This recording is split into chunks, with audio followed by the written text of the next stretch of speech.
Todo mundo que pensa em começar a investir em fundos imobiliários fica muito confuso, porque na bolsa de valores temos mais de 400 opções de fundos imobiliários para comprar. Então a gente não sabe como analisar, mas esse vídeo aqui realmente pode te ajudar. A gente vai analisar 2 fundos imobiliários de cada segmento para uma carteira para iniciantes. Se eu fosse iniciar hoje, eu compraria esses fundos imobiliários. Inclusive, a maioria deles já está na minha carteira, mas o meu preço médio não está tão bom quanto o preço de hoje, porque o mercado deu uma queda. Então, realmente, você tem a possibilidade de comprar os mesmos fundos que eu tenho, pagando mais barato. Ou seja, você vai ter um yield on cost muito melhor do que o meu. Então faz o seguinte, se inscreva no canal, ativa as notificações e vem para a tela do PC. Antes de você começar a investir em fundos imobiliários, é muito importante que você tenha a sua reserva de emergência. Aquele dinheiro que, caso você precise, você consiga ter acesso com muita facilidade. Porque de nada adianta você começar a investir em fundos imobiliários sem ter uma reserva, de repente estraga alguma coisa do seu carro, ou você precisa fazer uma manutenção aí na sua casa, alguma coisa assim,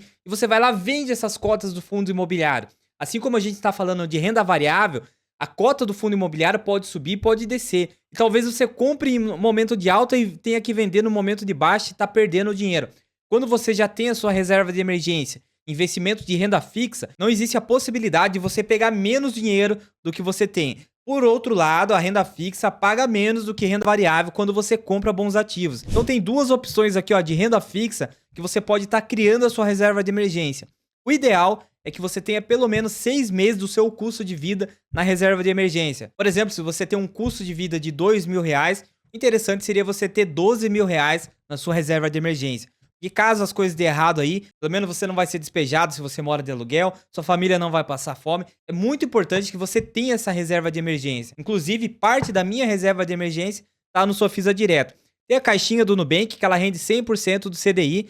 Nosso CDI atual está em 10,40% ao ano. A taxa Selic está em 10,50%, o CDI é 0,10 a menos, ou seja, 10,40. Então, 100% do CDI, 10,40. Está na média aqui de 0,83% de rentabilidade ao mês. Só que existe a questão dos juros compostos, é uma conta mais complexa de chegar. Então vamos lá, se você colocar R$ 10.000 na sua caixinha do Nubank, você vai ter um rendimento bruto durante um mês de R$ 83. Só que você pode ver a alíquota aqui do imposto de renda. Todo investimento em CDB de renda fixa tem a incidência de imposto de renda. Pela essa tabela regressiva aqui, ó. Até 6 meses você paga 22,5%, de 6 meses a 1 ano 20%, de 1 a 2 anos você paga 17,5% de imposto e acima de 2 anos 15%. Lembrando que o imposto é somente sobre o rendimento, não sobre o seu capital investido. Então você pode ficar tranquilo que você nunca vai tirar menos dinheiro do que você colocou quando você investe em CDB. Isso é quando é liquidez diária, você não pode investir em CDB com prazo. Então, no nosso exemplo aqui, rendeu 83, pagou 22,5% de imposto, lembrando que é retido na fonte, então você nem precisa fazer essa conta. Você teria aqui, ó, 64,33 de rentabilidade e um mês, rentabilidade líquida. Já se você esperar um ano aqui, você teria 1.040 menos 20%, você ia ter um total de R$ 832 de lucro líquido. No Sofisa Direto, ele paga 110% do CDI, ou seja, o CDI está em 10,40, 110% de 10,40 dá 11,44, que dá na média de 0,91% ao mês. Então, R$ 10.000, você teria um rendimento bruto de 91 em um mês, pagaria 22,5 de imposto, R$ 70,53. Sempre 10% a mais do que está aqui. Já em um ano, você teria 1.144, 20% de imposto, R$ 915 líquidos, caso você saque o dinheiro. Lembrando que CDB, você só tem o dinheiro quando você vai lá e saca ou o montante total ou parte daquele rendimento. Em fundos imobiliários, os proventos caem todos os meses na sua conta. É um sistema diferente. Então aqui estão 2 opções para primeiro você criar a sua reserva de emergência. Antes disso, não faz muito sentido você investir em renda variável, pelo motivo que eu acabei de falar para vocês. Aqui no Sofisa Direto aqui, caso você queira, eu tenho um link, o cupom tá aqui embaixo, é só você clicar e abrir conta lá no Sofisa Direto.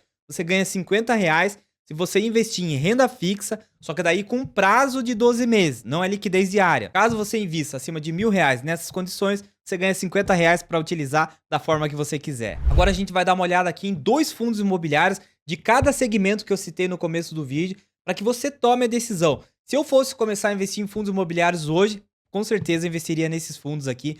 Eles estão muito bons, pagam muito dividendos e são fundos imobiliários que já têm um histórico de pagador. Obviamente, rentabilidade passada não garante rentabilidade futura, mas serve como parâmetro para a gente analisar o fundo imobiliário. Primeiro fundo da lista aqui, muito importante ter na carteira, fundo imobiliário de logística. Uma das melhores opções do mercado é o fundo HGLG11. Pagou de dividend yield aqui, ó, 8,22% nos últimos 12 meses. PVP tá em 1,02, ou seja, 2% de ágio referente ao seu valor patrimonial. Mas todos os anos tem uma nova avaliação e muito provavelmente esse PVP esteja defasado. Liquidez diária, ou seja, o quanto foi movimentado de forma diária, pegando a média dos últimos 30 dias, 6,58 milhões, e valorização aqui nos últimos 12 meses, 8,02. Outro ponto importante para a gente analisar o fundo imobiliário é o tamanho. Por quê? Quando o fundo imobiliário é muito pequeno, qualquer pessoa que compra um pouco mais já pode criar um movimento de alta e de baixa daquela cota. E esse fundo aqui tem 5,34 bilhões de reais em patrimônio, entendeu? Então, um fundo imobiliário é realmente muito grande. E o valor considerado dele aqui seria de 157,95. Outro ponto importante, a gente vê a vacância, tá em 4,7%, abaixo de 5%. Vacância é a média do quanto aqueles imóveis não estão gerando receita. Tem dois tipos de vacância. Vacância financeira e a vacância física. Vacância financeira é quando aquele imóvel está alugado, mas o inquilino não está pagando. E vacância física é quando aquele imóvel não está alugado. Então, aqui embaixo a gente consegue ver o portfólio do fundo também. Então, aqui embaixo a gente tem mais parâmetros. Por exemplo, o dividend yield médio pago nos últimos anos. O quanto pagou em reais aqui nos últimos anos. Sempre mantendo a média aqui de 1,10 nos últimos 2 anos, desde 2022.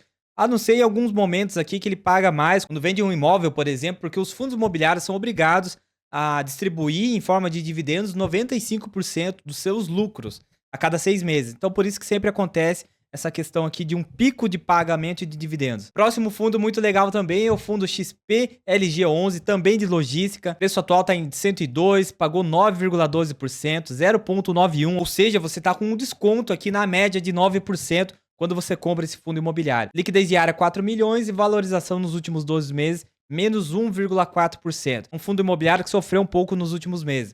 Mas ainda assim tem ótimos ativos, uma boa gestora, ó. Valor patrimonial 3,3 bilhões de reais. Vacância está em 1,7%. Número de cotista 349 mil. E último rendimento 78 centavos. Agora um fundo imobiliário de shoppings que eu recomendei no ano passado para vocês. Antes dessa supervalorização que teve. É o fundo XPML11. Valor atual 111,99. Pagou 9,58% de dividend yield nos últimos 12 meses. Tá com o PVP acima de 1, ó, 1,01. Quando eu recomendei para vocês estava em 0,98. Liquidez diária 12,3 milhões e valorização nos últimos 12 meses 9,6%. Fundo imobiliário de shoppings muito legal também. Valor patrimonial 6,13 bilhões. Vacância está em 4,4 e último rendimento aqui, ó, 92 centavos. É um fundo bem legal. A gente vê o histórico de dividendos, sofreu muito na pandemia, obviamente, né? Os shoppings foram fechados. Com isso, os inquilinos não pagaram o aluguel, então foi realmente um caos em muitos setores. Mas depois, quando as coisas foram voltando ao normal aqui, sempre pagou muitos dividendos. Aqui embaixo a gente consegue ver aonde tanto tem os imóveis. Em São Paulo tem 11 imóveis, Rio de Janeiro 4, Minas Gerais 2, Bahia 2 e outros estados aqui tem um imóvel em cada estado. Que a gente pode ver quais são os imóveis em cada estado, então faz muito sentido que você analise o fundo com mais profundidade. Outro fundo, esse daqui faz parte da minha carteira, é um dos poucos fundos que está no positivo na minha carteira, é o fundo VISC11, 111,33, pagou 10,24 nos últimos 12 meses, PVP está em 0,88, ou seja, está descontado também, liquidez diária 5,2 e variação 4,15% no último ano. Fundo também bilionário, 3,6 bilhões. Vacância está um pouquinho mais alta aqui, ó, 6,2. E o último rendimento foi de 83 centavos. Fundo muito legal, gosto desse fundo e pretendo levar na minha carteira. Também sofreu aqui na pandemia e depois estabilizou aqui, pagando ótimos dividendos. Aqui estão todos os imóveis que compõem essa carteira. Rio de Janeiro 7, São Paulo 6, Ceará 3, Paraná 2 e todos os outros estados aqui, um imóvel em cada estado. Agora, fundos imobiliários de papéis, eu dividi em duas partes aqui. Fundos imobiliários que têm indexador tanto em CDI quanto em IPCA, que é o índice que mede a inflação. Vou colocar 2 fundos imobiliários aqui. E também 2 fundos imobiliários que é focado somente no CDI. Assim como eu disse no começo do vídeo, o nosso CDI atual está em 10,4% ao ano. Então, quando você investe nesses fundos imobiliários com CDI alto, ele vai pagar muitos dividendos. Só que, se a gente entrar num ciclo de queda, esses fundos imobiliários que têm o indexador em CDI, obviamente vão começar a pagar menos dividendos. Então é bom que você tenha na carteira e fique analisando como que vai ser o decorrer do mercado nos próximos meses. Um fundo que abriu uma possibilidade de compra aqui é o fundo MXRF11, está sendo negociado na casa de 10,2. Há pouco tempo atrás ele estava sendo negociado a R$11, 10,98, 10,95. Então realmente abriu uma possibilidade de você entrar para esse fundo imobiliário. Inclusive o meu preço médio está em 10,25, bem mais caro do que o preço de hoje. Você pode comprar mais barato do que eu. Pagou 12,25% nos últimos 12 meses. Tá com o PVP um pouquinho caro ainda, 1,03. Liquidez diária 3,68 e variação 4,16%. Que a gente pode ver, ó, 4,26 bilhões, valor patrimonial do fundo, tipo de fundo de papel, segmento híbrido, porque ele tem alguns fundos imobiliários na sua carteira. Mas ele é majoritariamente em CDI e IPCA. 1.142.000 aqui o número de cotistas, vai pagar 9 centavos de rendimento aqui. Outro fundo que eu também tenho na carteira é o fundo HGCR11, que ele é misto entre CDI e IPCA. Então, quando a inflação tá alta, ele tá pagando bem. Quando o CDI tá alto, ele tá pagando bem também. Então, ele fica bem equilibrado aqui nessa questão. O preço atual tá em 103,21, pagou 11,36% nos últimos 12 meses. PVP 1,02, liquidez diária 2,4 e variação nos últimos 12 meses 8,58. Faz muito sentido esse fundo sim, principalmente quando tem espaço na sua carteira para colocar fundos imobiliários de papel. Fundo de papel, títulos e valores imobiliários, é um fundo misto, assim como eu disse para vocês.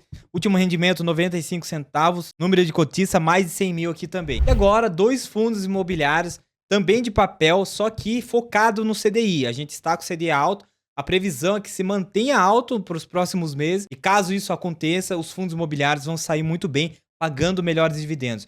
O fundo eu tenho na carteira, KNCR11, tem uma boa valorização, 105,20 preço de hoje. Pagou 11,5%, PVP está em 1,04, 12,8 milhões de reais de forma diária negociado e variação nos últimos 12 meses 20,52. Eu peguei parte dessa valorização. O meu preço médio, se eu não me engano, está em R$ 96,00, fora os dividendos pagos. Então eu tô com uma ótima rentabilidade nesse fundo. Aqui a gente vê o gráfico. Ele tem 7,3 bilhões de reais o valor patrimonial do fundo, ou seja, juntando todos esses papéis aqui, tem 7,03 bilhões. Fundo de papel, títulos e valores imobiliários, número de cotista 354.095 centavos de rendimento no último mês aqui. Ótimo fundo. E o último fundo dessa lista aqui é o fundo VGIR11. Preço atual está em 10,06, pagou 13,9% de dividend yield. PVP está em 1,04, liquidez diária 3,13 e variação nos últimos 12 meses 18,26. Eu também peguei esse fundo aqui. O preço médio está em 9,44, se eu não me engano. Fora os dividendos pagos, então é uma ótima rentabilidade. Agora ele está um pouco caro, 1,04%.